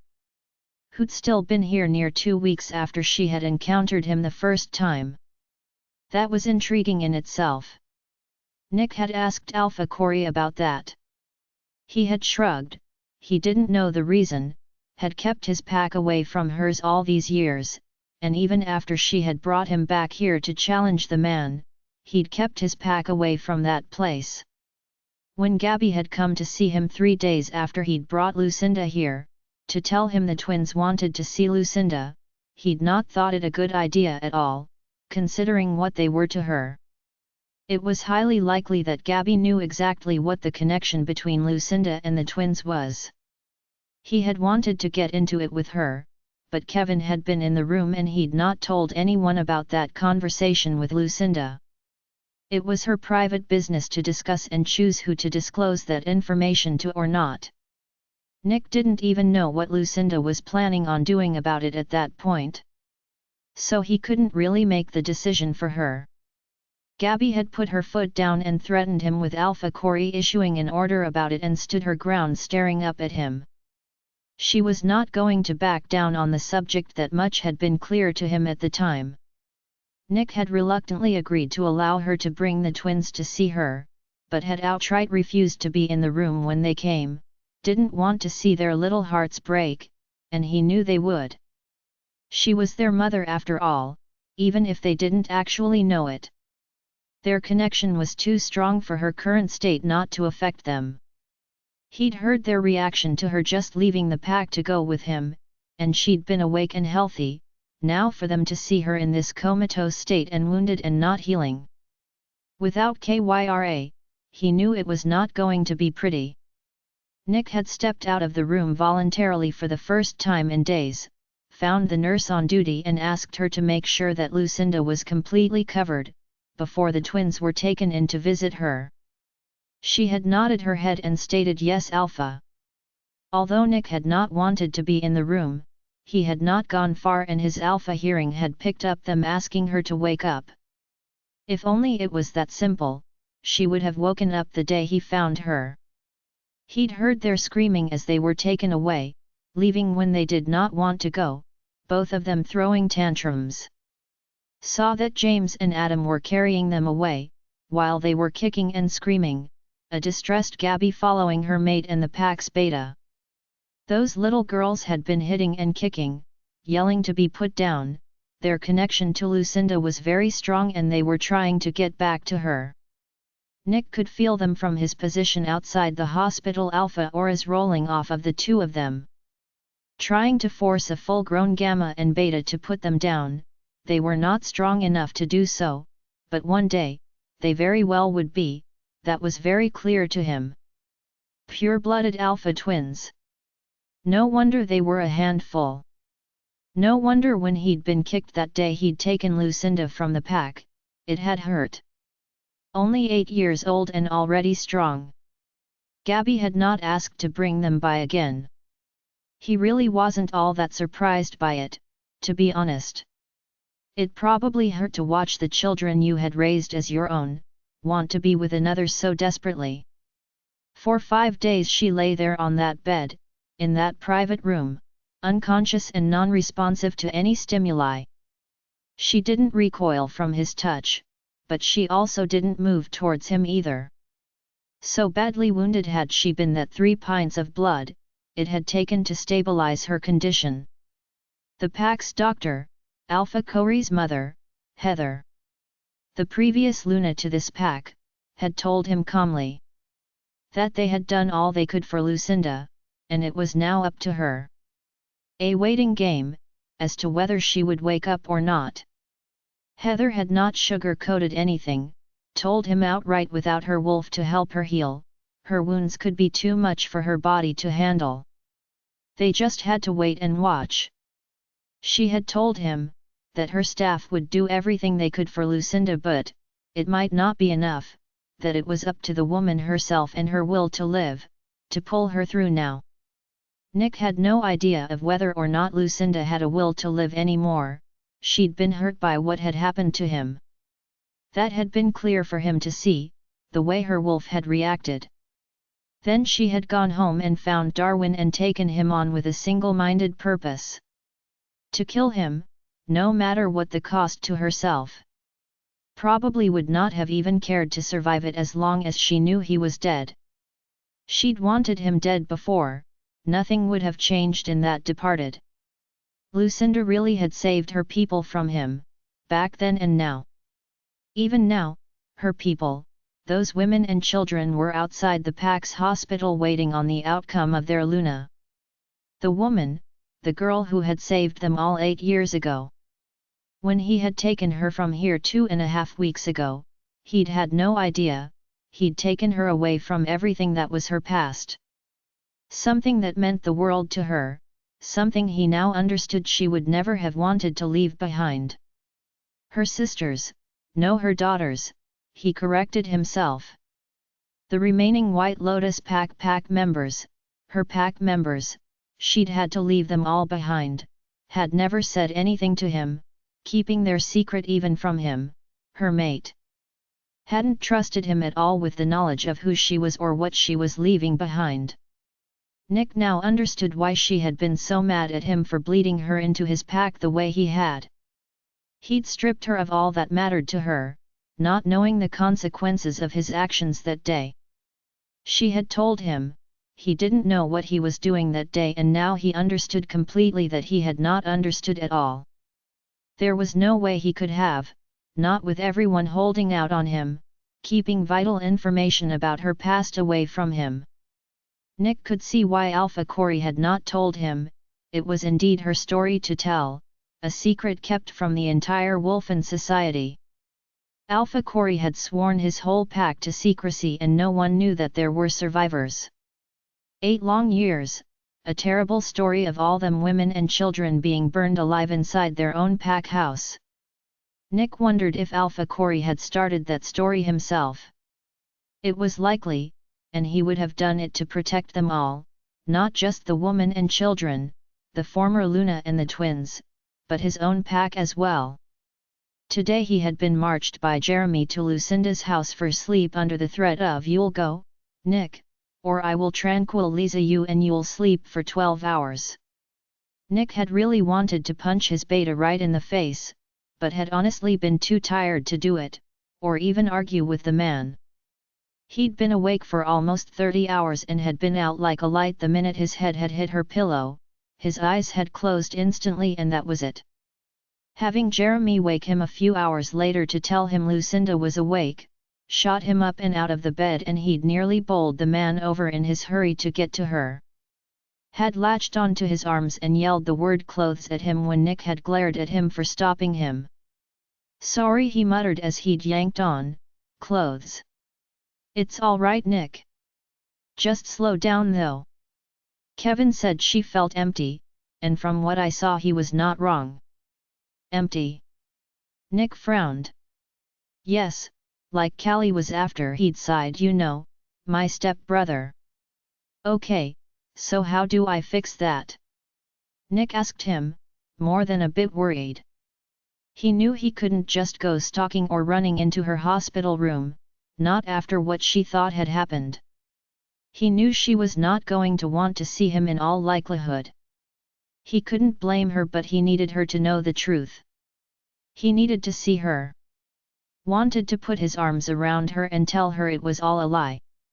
That he had not hurt her like that, but she'd felt the pain of betrayal as had Kyra. So he knew she was unlikely to want to see him. You can't fix it. She will need to work through it herself. I couldn't help Callie. All I could do was be there for her, was all. I doubt Lucinda is going to allow me that luxury, Nick sighed. You're probably right. But I walked over here to get you. So it could give Kevin a chance to try and help her, to try and talk her into seeing you. You think it'll work? Nick watched as Jeremy shrugged. Who knows, she knows what she felt. Telling her it didn't happen is not going to work. I know that much. Nick knew that much himself as well. By the time they got to the hospital, all her women and children were there once more. Obviously, the news was out that she was awake. They all looked at him as he walked past them. He didn't know what to say to them. Had yet to say anything to a single one of them, in fact. He had taken her away from them in one piece and brought her back bloodied and half dead. Too much guilt towards them to say anything at all at this point. He glanced through the rectangle window of her hospital room door, a bit more than nervous as to what he would see. He'd not heard anything coming from the room and he had been listening with all his alpha hearing, trying to pick up anything the minute he could. He'd gotten nothing from Kevin all the way over here. Saw her sitting up on the bed, leaning on Kevin's chest, practically clinging onto him. Nick knew Kevin was not a threat to his mate bond. The man was already mated, that it was in all likelihood she was under the full weight of his gamma charm, to keep her calm and doing as he wanted. Kevin, he reached out to his gamma. Though the mind link needs more time. Nick doesn't want to see you right now, please just stay out there for now. Straight to the point. Nick had looked at her for another minute, trying to assess her condition. Her breathing was even and her heart rate was regular, her eyes were closed as she leaned on him. Though he doubted she was asleep. Calm, because that was what Kevin was doing, his job as her gamma. Keeping her calm in her time of stress. Nick walked over and sat down in a chair across the hall. At least she was awake, alive and awake. Had talked to Kevin, it seemed, so that too was a start. As expected, didn't want to see him. It had hurt to hear that, but he'd known it was coming. Saw Gabby come down the hospital ward, she walked right up to him and put her hand on his shoulder. I'll do my best, Nick, she told him softly, seemingly wanting to comfort him. Nick knew all of them had now seen what had happened in his pack, that they all understood it was not his fault, that he had not hurt her on purpose, he'd actually done nothing wrong. His humiliation at the situation, and they had all seen him in such a compromising position. He'd ignored it, could deal with it, had to deal with it. He needed everyone he could get on his side, to get her to believe he'd not done this to her on purpose.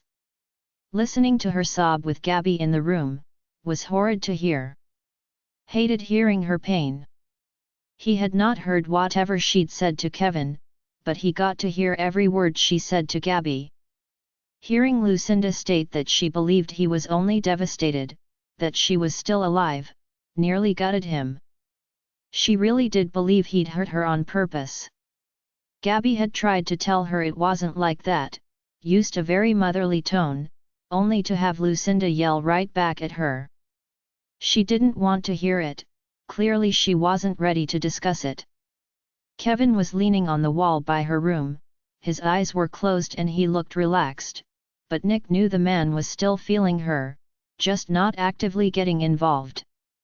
She had to be allowed to express her emotions, they just couldn't let them get out of control. Who knew if Kyra would rip out of her and try and destroy everyone in her path? She had been dormant inside of Lucinda for 26 years, she might still be in there somewhere. Nick was hoping so for Rip's sake. Stating that she didn't have to do anything anymore, was almost telling Gabby it was over. If he cheated, their mating alliance would be null and void and she believed he had done just that.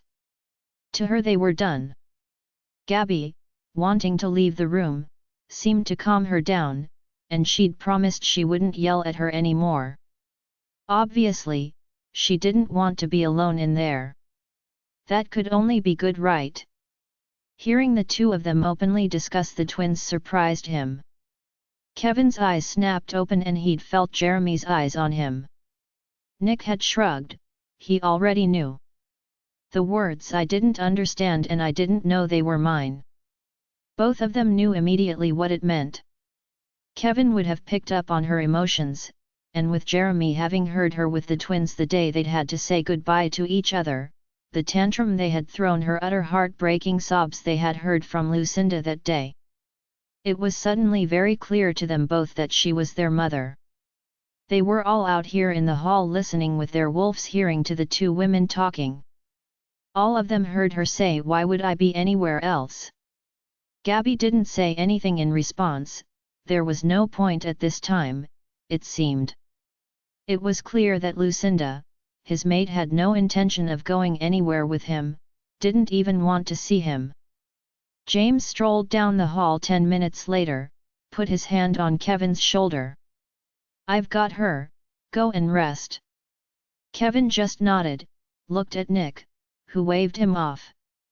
The man was also running on minimal sleep, over the past 5 days, himself. James went into the room and Gabby came out. Looked right at him and sighed. "I already knew about the twins," he said softly, had no idea if Lucinda could hear him or not. Without Kyra, she was likely back to being just like a human. Might not hear him at all. Gabby looked surprised by his statement. "We were getting along. Mated, in fact, just not marked," he sighed sadly. That widened her eyes. He'd not informed anyone here of that yet, they probably all had bets on that too. "Might just go in your favor." "Might not," Nick replied. "Probably caused her more pain." "Give it time, Nick, once she sees the security footage, she'll understand what happened and know you did nothing wrong.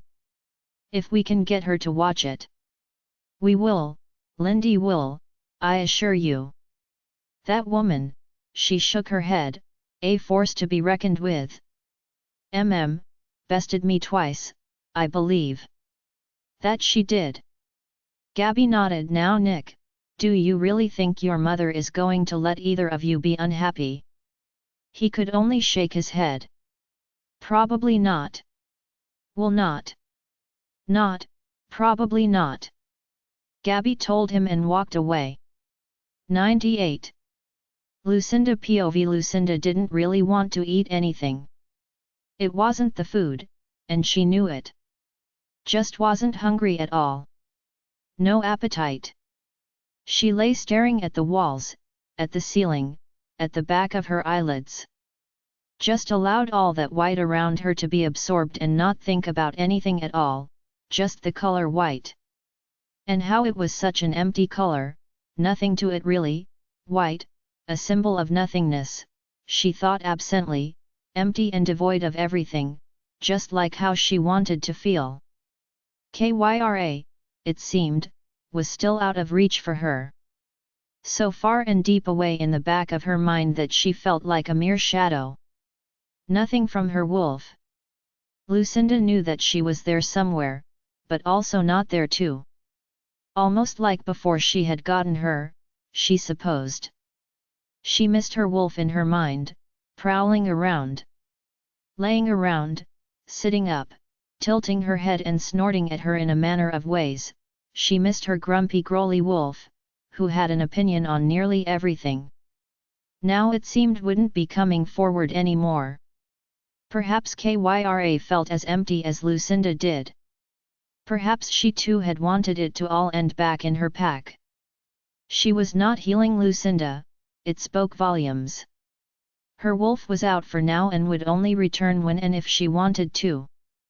Lucinda had tried to reach for her many times. Asked her if she was okay. It was clear, she was not.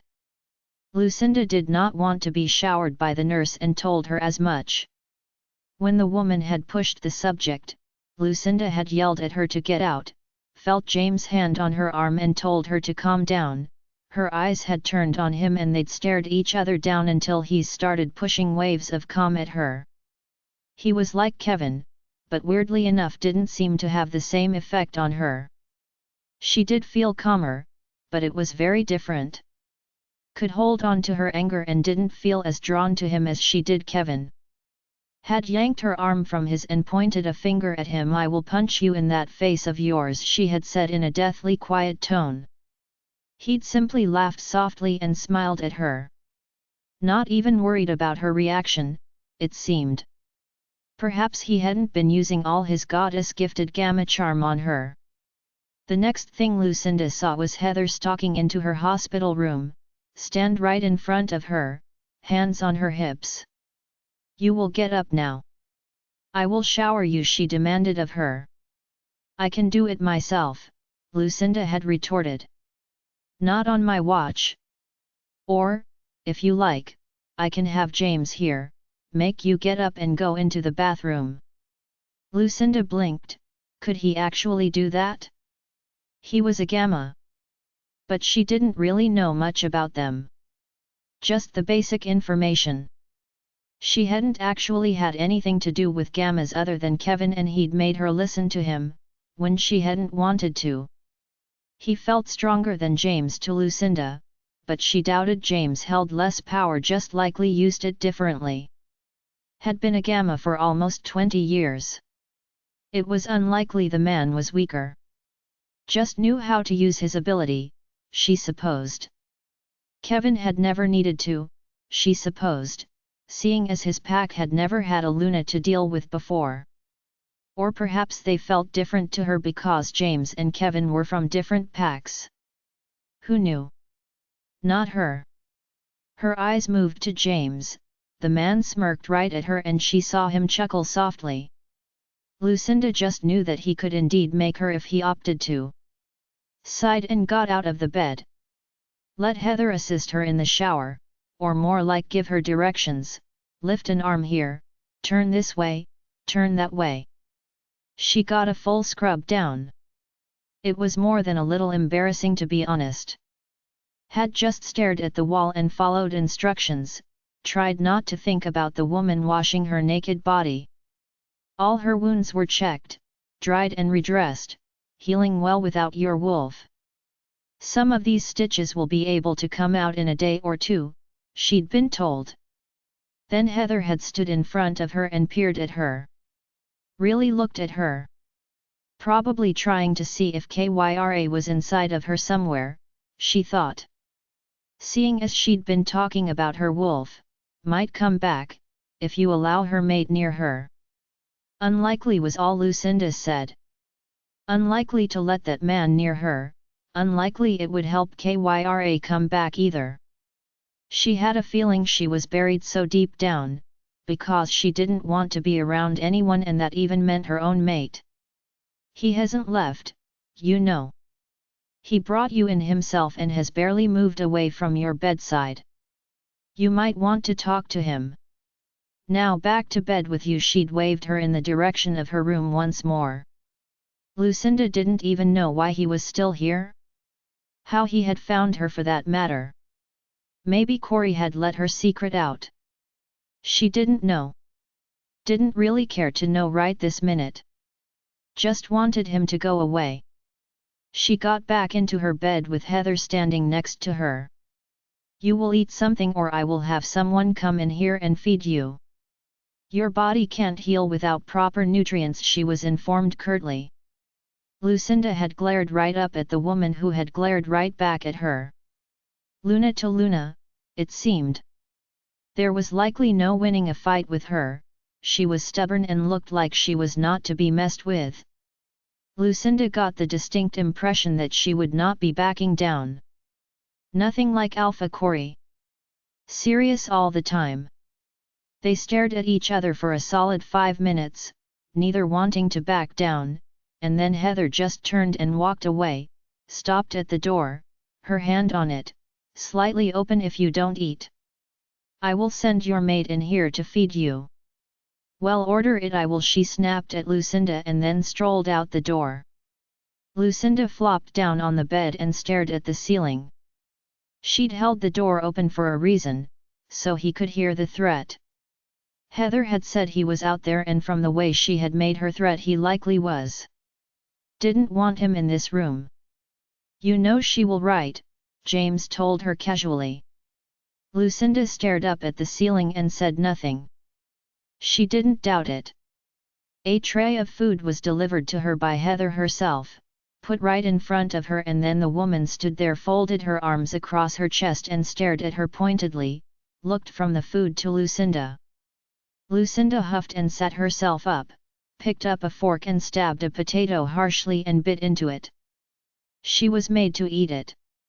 As Heather stood there and watched her eat the entire meal, Lucinda chewed every bite almost resentfully and glared right at her the whole time.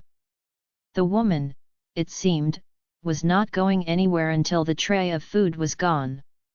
Lucinda watched her leave the room while chewing the last mouthful of food. She had really wanted to pick up the tray and peg it across the room at her, but had restrained herself from doing so. She didn't think she would like what followed.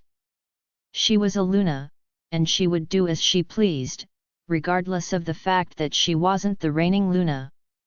She still held power, knew that when Corey and Lindy weren't here Heather and Dean were in charge. Had simply stepped down to allow their son to take over so they could rest and relax. But once an Alpha and Luna, always an Alpha and Luna. They had reigned for nearly 30 years here, and just because they were no longer in charge didn't mean they couldn't swing their weight around. Turned her eyes back to James as she heard him chuckle softly. He was looking right at her with a raised eyebrow, had likely felt her anger towards the woman. I wouldn't take your anger out on Heather. I once saw her handcuff 2 wolves who were mates together with silver handcuffs, just to get them to spend time together and make them learn to get along. What? She was completely shocked by that. Who? She knew everyone here in Half Moon Pack, but obviously it was before she had come here. Hillary and Colin. James nodded, that gained her full attention. Hillary was Heather's youngest daughter, Corey's little sister. You serious? She asked, used silver handcuffs on her own daughter. Yes, Hillary didn't like Colin's macho attitude, being a highly ranked warrior and her an alpha-blooded female and dominant and defiant, a spoiled brat really, always got her own way, in my opinion. Used to getting her own way.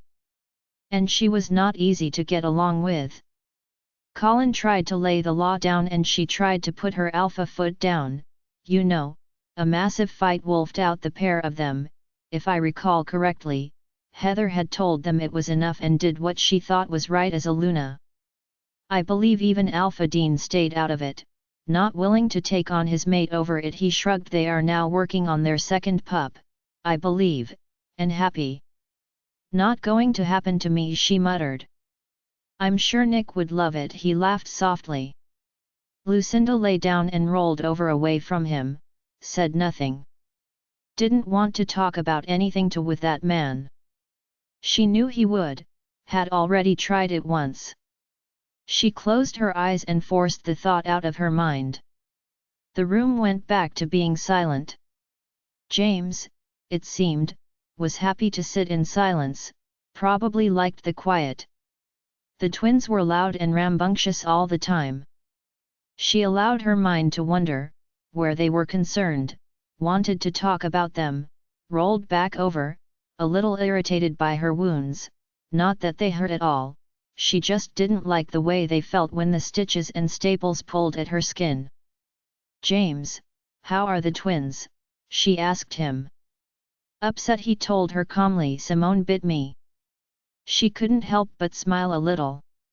Simone was always the most stubborn one when not getting her way. What did you do to her to warrant that? Removed her from your bedside, he answered simply. Oh, well, now she felt a bit guilty. Gabby and James had always taken the brunt of the twins' anger. She had never been bitten by one of them, got the occasional hit, but a tilt of her head and a raised eyebrow from her, had been all it took to get them to stop and apologize. At least now she understood why that was. Sorry, she murmured. James shrugged, kind of used to it, Lucinda. They have always been headstrong. But what else can I expect from my alpha-blooded daughters? Lucinda looked right at him. She had not missed his inconnotation. I know they're a handful, James. He was telling her he believed they were his, and he was making a full statement about it. There was a solid minute of silence, and then he looked right at her and asked, Are you going to take them from Gabby and I? Very directly.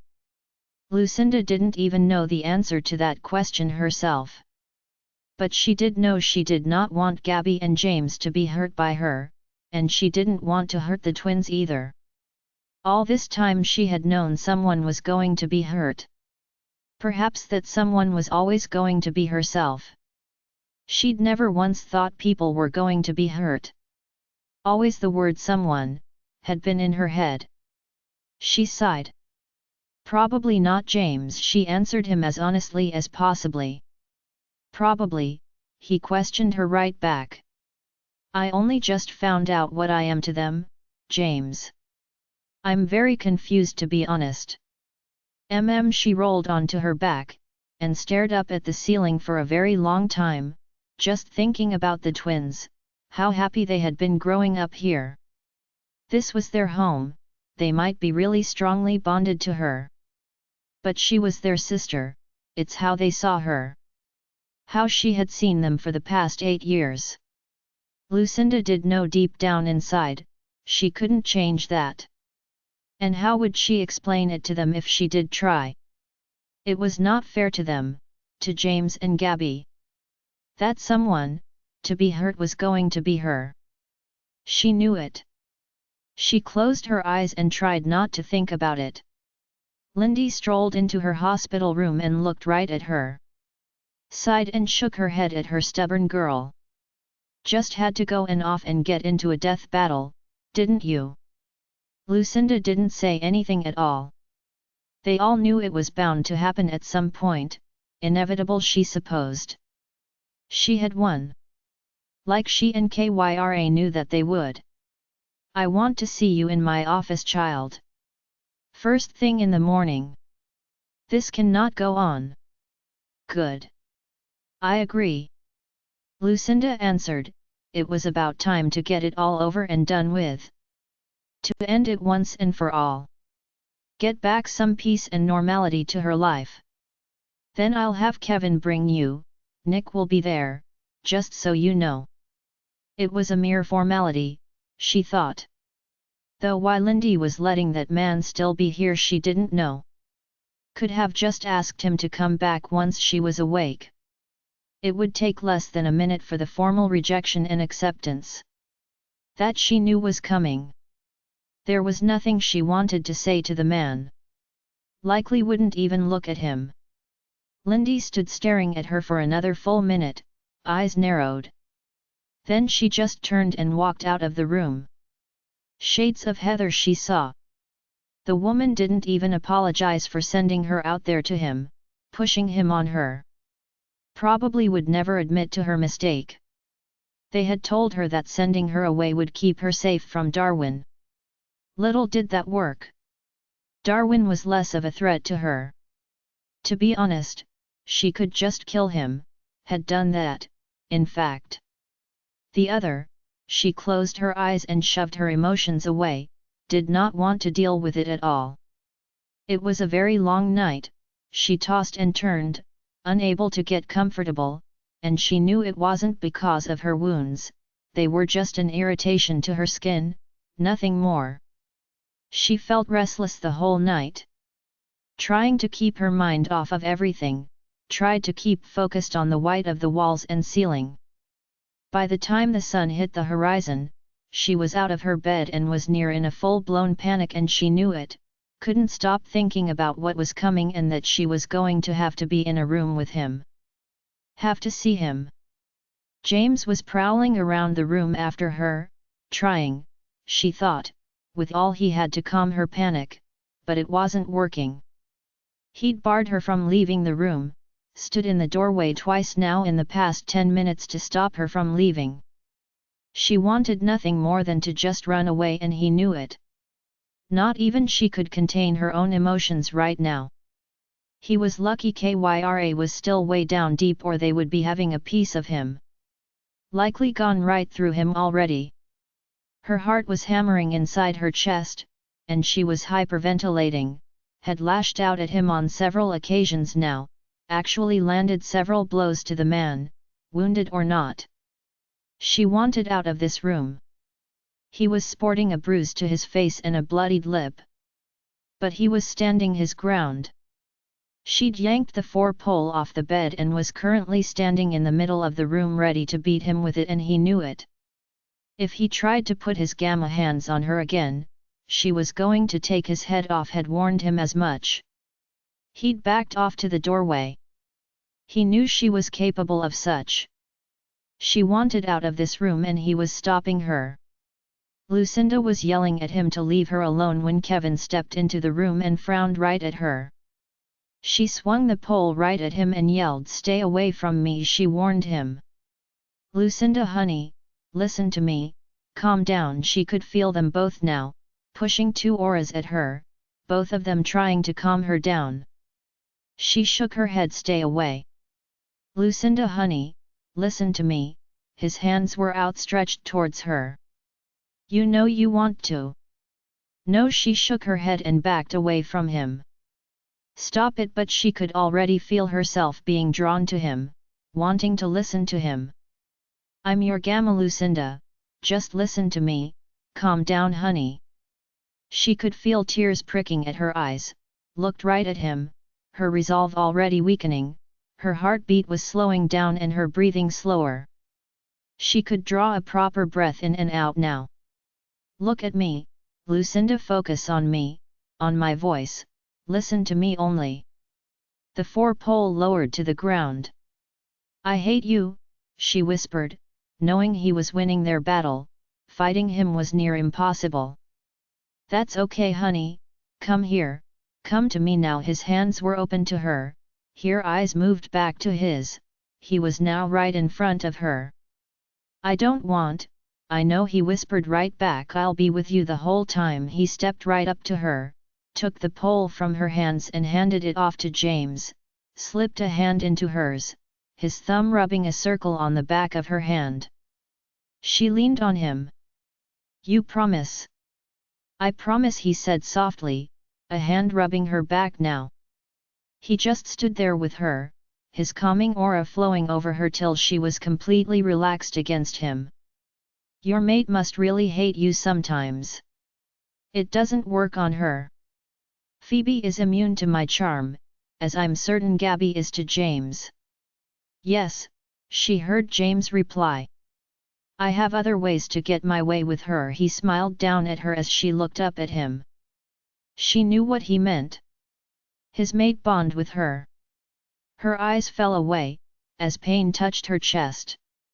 Felt it start welling up inside of her at just the thought of her mate bond about to be taken from her. About to be alone again. Everything is going to be okay, Lucinda, I promise you. Might as well, get it over with, she whispered and couldn't hide the pain in her words. SHH, it's going to be okay. His gamma charm was on her again. But it was not going to be okay.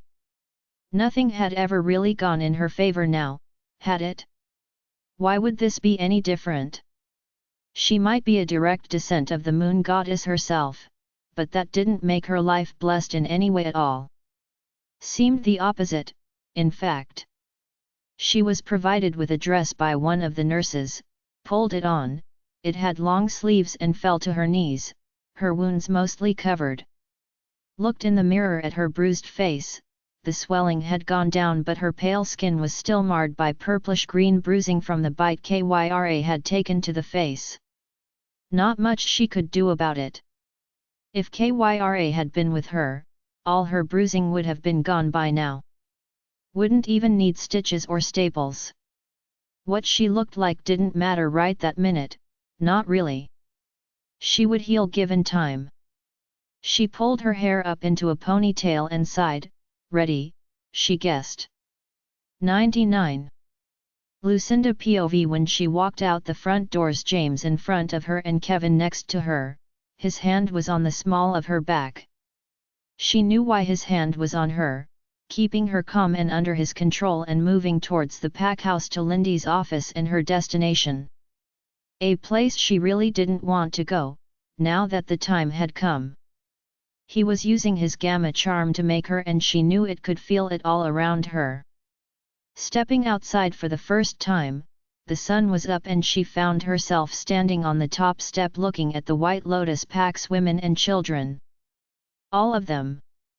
They were all looking up at her. They looked tired and emotionally wrung out, she thought. Much like herself at this moment. She saw many of them had tears in their eyes. Then all their heads bowed down, and she heard some of them start to cry. She had left them, and for what? Nothing, it seemed. I'm sorry I left you, she told them, sadness tinging her every word. She allowed herself a moment to pull herself together. It will not happen again. She told them in a resolute tone of voice. She was never going to leave them again. She had told herself she would never leave her home pack. But here she was, taken away from it. The place was no more, and here her women and children were. They had happy lives here, perhaps it was time to let it all go. Really be a member of this pack, accept it deep inside her heart. Let the White Lotus go. It had been destroyed long ago and there was nothing left. But here there was a whole pack. A place for them. Safe now forever. She stepped down to her women and children. Zoe, one of the oldest women here, touched her arm gently. Is it true? She asked. Is that Alpha, D, Darwin dead? His name hard to speak after the pain he had caused her. Caused them all. Lucinda put her hand on Zoe's and looked right at her, then looked out over her woman and children. Yes, she told them, Kyra killed him. She would not take credit for his death, it had not been by her hands, like she had always imagined, putting an arrow right into that man's heart and standing over him to watch him die. It had been by Kyra's claws and jaws. A battle to the death. You are all safe now, she told them as she walked among them. Some of them were reaching out to touch her, she let them. Returned their touch and bowed her head to them. Never again will you have to fear, that he will come for you, or your children. Lucinda was standing in the middle of all of them now, allowed her Luna's aura to fill her and closed her eyes. Never again, she promised them. Allowed herself to just stand amongst her people, be their Luna for likely the last time. I just did my duty as your Luna, she told them. Took a deep breath and looked over them. All eyes were on her, she saw hope in them for the first time. Hope of a brighter future for them all, their lives filled with fear once, now that fear could leave them, and they could all move on. I am the very last Luna, of the White Lotus pack. Felt pain touch her heart with the finality of her words, there would never be another. She knew pain was touching their hearts too, could see the sadness in their faces for their lost home. A place that had been peaceful and beautiful to live in. Watched as they all sank down onto their knees and bowed low, she waited for them to lift their eyes back to her. Bow back to them all, please get up, she encouraged them, you need not bow to me anymore. It is over. Lucinda watched as they stood up, as they all stepped aside for her to pass through the crowd. Kevin fell in step with her once she had passed them, James was on her other side. She actually did feel a little bit lighter now. Knowing that Darwin was dead. Being able to tell them this and bring them some peace of mind, safety and security for their future. Saw the relief and the hope for their future. On their faces helped her to feel the weight of the burden she had carried all this time, ease off of her. They could all let go of their fear of being found. Move on with their lives. Be at peace. What she would do was still unclear, even to herself at this time, but seeing as she had survived, she would have to figure it out, she supposed. Stopped walking, turned her face up to the sky and closed her eyes. Felt tears well in her eyes and let them fall, for her lost home. For all those she had lost, unable to be saved. Sent up a prayer to the goddess to let all those lost, to be at peace now. Finally, able to rest with the knowledge she had done her duty to them. Taken on the role gifted to her, and filled her duty as the last Luna to ever grace the lands that were the White Lotus pack, and had avenged their deaths. Told her Luna and Alpha, she had saved their baby girls and protected them as she had promised she would. Neither James or Kevin interrupted her, or tried to contain her emotions in any way. They just stood by her side and allowed her a moment to grieve all she'd lost that day, she supposed. When her eyes opened she was looking right at the pack house. Took slow but steady steps towards it. The day was not done yet. Her heart was getting heavier with every step that she took, for even though what she had already felt and gone through, she still knew this was going to hurt. Had heard how much it hurt by others. She was not particularly looking forward to the pain she knew was coming. How could she? No one would, no matter the circumstances. Lucinda could smell him, before she could see him. Stumbled to a standstill on the first floor landing, before even coming to Lindy's office, her door she could see stood open. Could already feel waves of pain starting to roll through her. She suddenly didn't know if she could do this. Come face to face with him. I'm right here, she heard Kevin tell her calmly, his hand was on her back. I promise not to leave. Lucinda nodded, but her feet seemed to be glued to the floor, they didn't want to move her any closer than she already was. Even when Kevin nudged her slightly, she balked and shook her head. Not ready to go in there. To see him. His scent was strong around her, she knew he was in there. Breathe, just breathe, Lucinda. Kevin spoke softly to her, his calming aura coming off of him and directed at her. James had moved to the open office door, his eyes were on him. The bruise and his split lip were still there for her to see. She was going to have to apologize for that, and to Gabby too, for injuring her mate. Goddess only knew how long it actually took her to take that first step forward. It felt like a lifetime to her, time meant nothing to her right this minute. She was trying to breathe slowly, kept her eyes firmly on James as she walked to the open door, focused on him and only him. He never took his eyes off of her, like he knew she needed it. To focus on something else right this minute. The minute she turned and stepped into Lindy's office, her eyes found him. He stood over by Lindy's desk, his eyes were on her. He didn't look happy, but neither did she. She supposed. Her eyes fell away from him, she didn't want to have to look into the deepest blue eyes she'd ever seen, drown in them, felt pain well almost instantly. Felt Kevin's hand on her back and started rubbing the small of her back. Breathe, he told her, and guided her over to the couch in Lindy's office and sat her down. Lucinda could feel his eyes on her, wanted him to just look away, anywhere else in the room to be honest. Lindy sat down next to her and took her hand in hers. I need you to watch something, before anything else happens in this office. Does he have to be here? She didn't look at Lindy, knew if she looked up she would see him. Her eyes would find him, and one look had been enough already. I guess not. Though he would like to be here, Lucinda. Lindy told her softly. I'll go. She heard his deep voice and tried to steel herself against it. Come back, when she is ready. I don't want to upset her any more than she already is. Don't go far, Nick, Lindy told him. Just outside, please. Why did he say that? That he didn't want her to upset her anymore. Why did he even care? If she was upset or not. He walked past her, his scent so strong to her, she closed her eyes and bit her lip in a bid to stop herself from looking at him.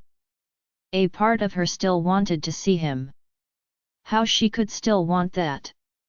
She didn't know, had to be the mate bond. He was supposed to be the other half of her soul, a part of her she craved. On the table in front of her was placed a laptop, it was already on a paused screen. She recognized Nick's office, and him sitting in his office chair. Turned her face away from it. It's okay. Kevin told her. I won't leave. His hand was in hers. Why do I need to watch this? She asked, not understanding. To show you what really happened. It wasn't just you who got hurt that day. Lindy told her softly. I need you to watch, all of it. Then Kevin and Jeremy can answer any questions afterwards, and Nick. I don't. She could feel the pain, even just trying to say his name hurt. Kevin was rubbing his thumb over the back of the hand he was holding. Watch it for me, he encouraged her, not that she was going to have a choice, he was making her. He leaned forward and started the footage. Lucinda had no idea what she was supposed to be watching, but recognized Valerie the moment she stepped into frame, wanted to look away instantly. Watch, she heard Lindy. All her Luna aura fell on Lucinda to make her watch. She was a strong Luna indeed. The camera angle was a full view of Nick's office, the camera situated from behind his desk. Saw with her own eyes as that she-wolf stumble into his office, looked to be bleeding down her neck, latch onto Nick's arm and then stab him with something. Saw Nick recoil away from her, stagger about, fall down onto his knees. Felt anger start to well in her, she had attacked her own alpha. Watched as Nick fell all the way to the floor and lay there so still. She knew at that moment he had not been able to move. Felt rage start building inside of her. Calm down, Kevin told her, his thumb sliding back and forth along the back of her hand. She was gripping his hand so tightly, the other was balled into a fist. Felt Kyra suddenly move inside her mind. Her large head snapped up and a low menacing growl issued inside her mind. Lucinda's rage had filtered into her wolf and woken her. It was what had woken her when she'd come face to face with Darwin too, her rage. Lucinda's breathing had quickened as she watched as that she-wolf started to assault her mate, shot to her feet, as Kyra stalked forward in her mind, her ears back on her head snarling a ball of anger and fury. Lucinda, calm down. Kevin tried to reach her, it was already too late and she knew it. Felt all her claws rip out of her, felt them slice right through his hand in hers, the sickening crack of the bones in his hand as they were being broken under the force of her grip. Kyra was coming now fast and furious, all aggression pouring from her. Out she heard Kevin yell from next to her, as he ripped his hand from her grip. Felt his skin tear and rip as he pulled out of her crushing grip, freeing himself from her. Lucinda's eyes were still on the screen. Kyra was now right there up front and staring at the screen herself. Rage was pouring off of her beast as they watched another she-wolf assaulting their incapacitated mate. A massive angry snarl ripped out of her wolf as she stared at the screen and saw try to make their mate mark her. Pressing her neck to his mouth, he couldn't even move to defend himself. Pain ripped at their very souls. It was the thing they hated most in this world. Someone forcibly trying to mate another, taking what does not belong to them for their own sick, selfish needs and wants. The minute they saw Jeremy rip of their mate, Kyra kicked the table so hard it launched clear across the room. She was ripping into everything, tearing at the walls and furniture, throwing everything she could get her hands on, snarling and growling. Slammed herself against the door to try and get out of the room. It would not budge at all. Scratched and clawed at it. Nothing was happening. Wood peeled off the door to reveal steel underneath. She banged into it several more times but it would not give way. She turned and ripped at the other doors, wanting out of this room to destroy anything and everything in her way to get to that she-wolf and kill her. The windows in the room were all sealed over, they'd locked the office down. It seemed. On some level, deep beneath her anger, Lucinda knew Corey had taken in what happened to her pack and updated his to protect it. He would not allow anyone to get to his Luna. Her office was a fortress, nothing in or out without him or Lindy unlocking it. They were not getting out of this office unless one of them let her out. Ripped the curtains off the windows and smashed the glass and upturned the heavy desk before coming to a standstill in the middle of the room. Her breathing coming in hard gasps, as she stared at nothing. Their happiness had been ruined, turned to turmoil and filled with pain and anguish, and for what? She sank down on her knees and tears flowed from her eyes, buried her face in her hands and sobbed as Kyra receded and curled into a ball of pain inside her mind. The rest of the audiobook will be continued in the next episode. Join us on Patreon for early access or more great audiobooks. A link is provided in the video description.